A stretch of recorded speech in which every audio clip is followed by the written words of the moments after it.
Dobrý den, vítám vás u dnešního dílu Zelkávky a chtěla bych tady přivítat moji dceru Niky.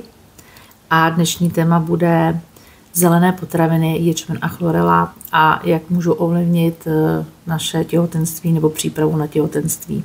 Ahoj, dobrý den, děkuji moc za pozvání. Rádo se stalo. My tě tady vítáme a jenom aby jsme vysvětlili, proč Zelkávky, náš podcast se jmenuje tak, protože to je posezení nad dobrými nápoji, nad dobrým čajem nebo nad šálkem dobré kávy a já se tě na úvod chci zeptat, jaký je tvůj oblíbený nápoj?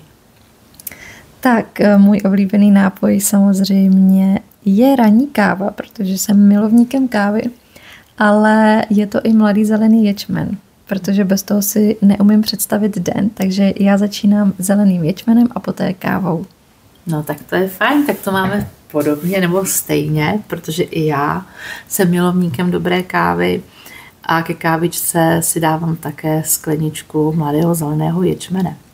A jelikož máme dnešní téma o zeleném ječmeni a chlorele, tak já bych se tě tady ráda zeptala, jak a kdy a jak a proč jsi začala užívat zelené potraviny.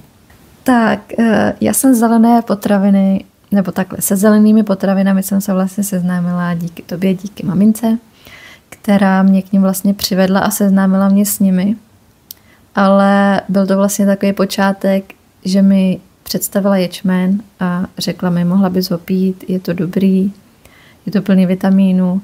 A já jsem toho ochutnala a zprvu mi to vlastně vůbec nechutnalo. A říkám si, proč bych to měla pít, že jo, nepotřebuju to. Taková ta klasika.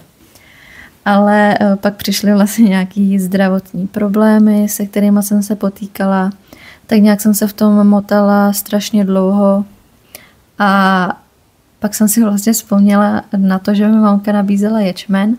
A já jsem to vlastně viděla u ní, že jí to dělá dobře. Začala to vlastně pít celá rodina. Tak jsem si říkala, proč bych to neskusila, tak já to zkusím, třeba mi to pomůže. Takže já vlastně mladý zelený ječmen piju od roku 2017, takže už několik let to je. Vlastně mladý zelený ječmen mi pomohl a zachutnal mi a od té doby ho vlastně piju. Tak to je fajn, děkujeme za tvoje sdílení, to je velice zajímavý. A ráda bych se tě zeptala, co mladý ječmen a chlorela, jak ovlivnili tebe nebo tvoje tělo, ovlivnili tě nějak v průběhu tvého těhotenství nebo v tom, že jsi otěhotněla? Určitě. Já jsem vlastně, jak už jsem zmiňovala, tak jsem začala zeleným ječmenem a já jsem pila právě jenom ten. A chlorelu jsem neužívala, protože mě vlastně vůbec nechutnala ze začátku. Protože to bylo vlastně, že mamka za mnou chodila, zkus tu chlorelu přidat k tomu ječmenu, zkus ji rozkousat, bude to mít lepší účinek a mě prostě ta chlorela vůbec nechutnala. To se přiznám, takže já jsem chlorelu neužívala.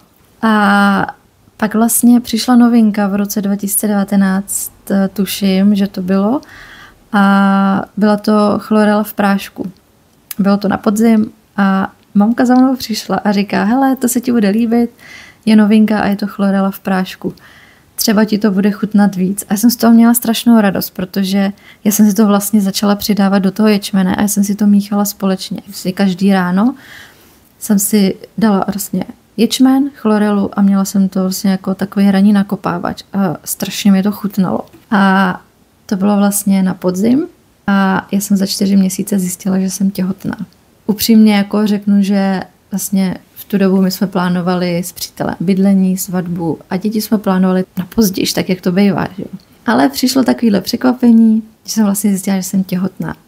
A já jsem dřív měla velký problémy vlastně s nepravidelnou menstruací. Já jsem menstruaci několik měsíců ani neměla. Měla jsem častý záněty močových měchýřů a v tom jsem se tak nějak jakoby strašně plácala. A tím, že jsem potom zařadila tu chlorelu, tak jsem cítila, že to tělo začalo fungovat jinak. A myslím si, že velkou zásluhu na tom mém otěhotnění má právě chlorela. A vlastně i maminka, protože maminka s tím přišla. Mohla by si užívat chlorelu v prášku a já jsem vlastně otěhotněla. Takže možná mamka chtěla vnoučata, Takže vlastně maminka na to má zásluhu a i chlorela určitě. A vlastně mamka to měla k narozeninám, protože jsem zjistila, že jsem těhotná na mamky narozeniny. Tak to je úplně úžasný. To je skvělý. Já nezapomenu nikdy na ten pocit, kdy v době mých narozenin jsem dostala vlastně nejkrásnější dárek, který vlastně může člověk dostat. A to je vlastně test těhotenský, kde jsem věděla, že budu babičkou. A potom náhle přišlo další překvapení. Na to strašně ráda vzpomínám, na tohle období, kdy další druhá dcera v průběhu asi měsíce přišla taky s dárečkem a ten zase byl vlastně k výročí naší svatby s manželem. Takže to jenom tady takhle zmiňuji. To jsou takový nejkrásnější dárky, který člověk může dostat. A teď se zpátky vrátíme k zeleným potravinám. Když tady zmiňuješ, že vlastně si otěhotnila nebo že se ti povedlo otěhotnět a že na to měla vliv hlavně chlorela. Jak jsi to měla potom s užíváním těch zelených potravin v těhotenství? Užívala si je, protože dost žen si stěžuje na to, když jsou těhotné, že jim není dobře od žaludku nebo mají zažívací problémy. Jak to na tebe působilo? Jak na tebe působily zelené potraviny v době těhotenství? Já jsem vlastně první 3 měsíce mi taky nebylo dobře, ale vlastně nebylo to tak, že bych zvracela, ale byl to vlastně jenom takový ten pocit toho žaludku v plnýho nebo žaludek v krku, jak se říká. Takže jsem upřímně vlastně na ten ječmen ani na tu chlorelu chuť neměla, protože jsem vlastně bojovala s těma nevolnostma. Ale na druhou stranu já jsem si pořídila vlastně vitamíny protihotný. Když jsem je začala užívat, tak mě potom bylo strašně špatně. Já jsem vlastně potom i několikrát zvracela a říkám si, musím do sebe fakt něco dostat. Když je mi špatně po vitamínech, tak zkusím prostě se překonat a vypiju ten ječmen. Takže první 3 měsíce to bylo horší, ale věděla jsem, že do sebe tím ječmenem dostanu to, co to tělo potřebuje, hlavně to miminko. Ty vitamíny, kyselinu listovou. Užívala jsem asi víc ječmen, se přiznám. A ke konci těhotenství jsem zařadila i tu chlorelu. Takže jsem užívala zelené potraviny během těhotenství a vlastně i během celého kojení. Musím říct, že když se můj syn narodil, Matýsek, tak měl strašně krásnou kůži a pokožku. Byl snědej až do oranžova. Neměl žloutenku, ale byla to vlastně zásluha té chlorely, že měl tak vlastně krásnou kůži. A vlastně i díky zeleným potravinám si myslím, že jsem měla dost kvalitní mléko a měla jsem ho hodně. Takže jsem ho flažila vlastně zelený potraviny i během těhotenství. A následně vlastně, když Matýsek začal s příkrmama, tak jsme přidávali zelený ječmen i do příkrmů.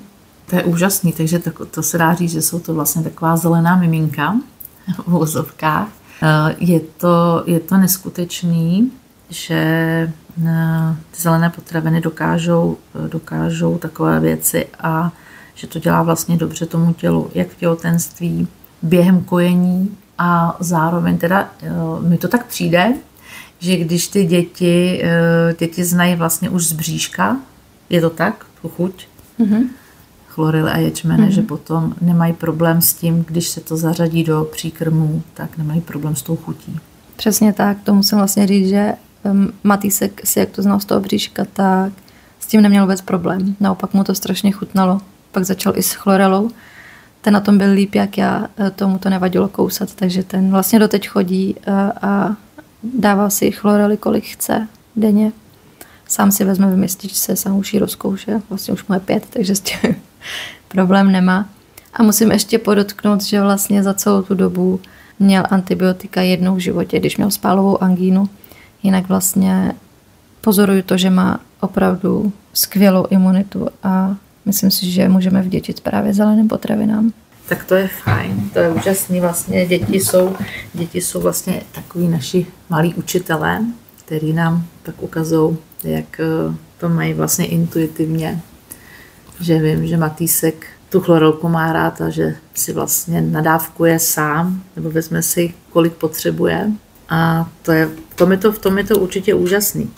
A to je moc krásný. Já bych ještě se chtěla zeptat, protože tady sdělím, že si s novou maminkou čerstvě narozené Sofinky A chtěla bych se tady zeptat, jak jsi to měla i s druhým těhotenstvím, nebo jestli to bylo trošku jiný to druhé těhotenství, nebo stejný, nebo v čem se tyhle ty 2 těhotenství lišily. V čem to bylo jiný třeba s těma zelenýma potravinama? Můžeš to nějak jako říct, jak jsi to cítila, nebo jak to probíhalo? Ano, určitě. Tak druhé těhotenství bylo všeobecně celé úplně jiné. U druhého těhotenství mi bylo o dost víc špatně. To jsem vlastně zvracela skoro celé těhotenství. Bylo mi špatně jak fyzicky, tak psychicky. A bylo to hodně náročné, ale paradoxně jsem na ty zelené potraviny měla mnohem větší chuť. A vím, že jsem si zelený ječmen mixovala se studenou vodou, dokonce i s ledem a dělalo mi to strašně dobře a opravdu mi strašně chutnal. Možná to bylo i tím, že jsem zvracela, že jsem si chtěla chladit ten žaludek, že mi to tak dělalo dobře, ale vyloženě jsem na ní měla opravdu chuť. A hlavně jsem i věděla, že tím, že mi není dobře, že třeba zvracím, tak do sebe aspoň dostanu nějaký živiny a vitamíny. Nějakým 3., 4. měsíci vím, že se to zlomilo a že mi bylo o trošku lépe a přišla na mě hrozná chuť. Jsem měla strašnou chuť na chlorelu.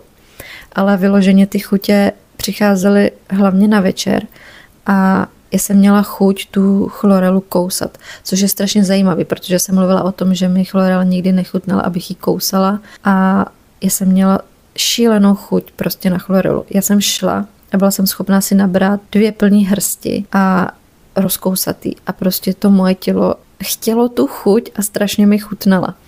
A pak jsem zjistila proč, protože mi dělali vlastně krevní testy na nějakém tom velkém ultrazvuku.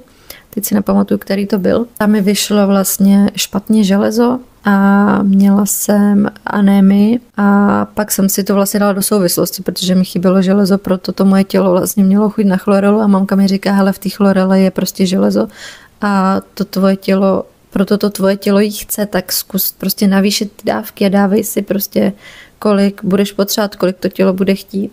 Takže tam jsem vlastně potom navýšila tu chlorelu a dělala mi dobře a vlastně i celkově na tu šílenou únavu, protože s tím jsem bojovala vlastně celé těhotenství a tady musím vyzdvihnout tu chlorelu, že opravdu já kdykoliv jsem se cítila unavená a dala jsem si chlorelu, tak do půl hodiny ta únava prostě zmizela a i jsem mohla fungovat. A mám to vlastně i teď po porodu, že když se cítím unavená a dám si chlorelu, tak prostě je to až neskutečný, jak to tělo se nakopne. Tady musím tu chlorelu vyzdvihnout, že je v tom opravdu neskutečná a jsem za ní vděčná, protože mám opravdu vyzkoušeno, že funguje. A užívám vlastně zelené potraviny i po porodu, při kojení a je to všechno fajn. To je úžasný, to tvoje sdílení. Chvilkama mám úplně až husí kůži a je to fakt strašně zajímavý a krásný. Jak můžeš porovnávat průběhy obou 2 těhotenství a jak se to tělo chová po každý jinak a reaguje jinak.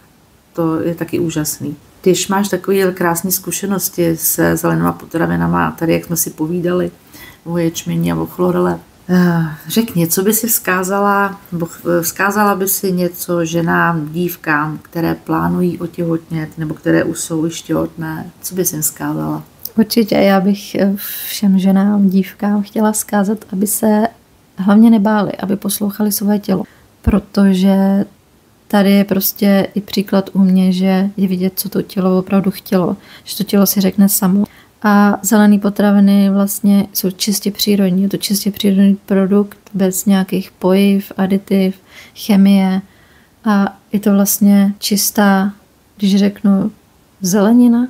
Kdybyste do těla dávali zeleninu, kvalitní zeleninu, protože ruku na srdce, to, co koupíme v obchodě, jak kvalitní to je. A tady ta kvalita je opravdu zaručena, takže aby se nebáli a poslouchali svoje tělo. My ti moc děkujeme. Děkujeme ti za tvůj vzkaz všem ženám a dívkám, protože dnešní povídání se hlavně vztahovalo na přípravu na těhotenství a těhotenství jako samotné. Zaznělo tady spoustu krásných rad, zkušeností. My ti za to moc děkujeme, za to, že jsi sem přišla a vlastně pozdílela si s námi svůj příběh. A tímto se teda loučíme a těšíme se na příští podcast Zelkávky. Já také moc děkuji za pozvání, moc jsem si to užila a budu se těšit možná někdy příště. Mějte se hezky, nashledanou, ahoj. Nashledanou, ahoj všem.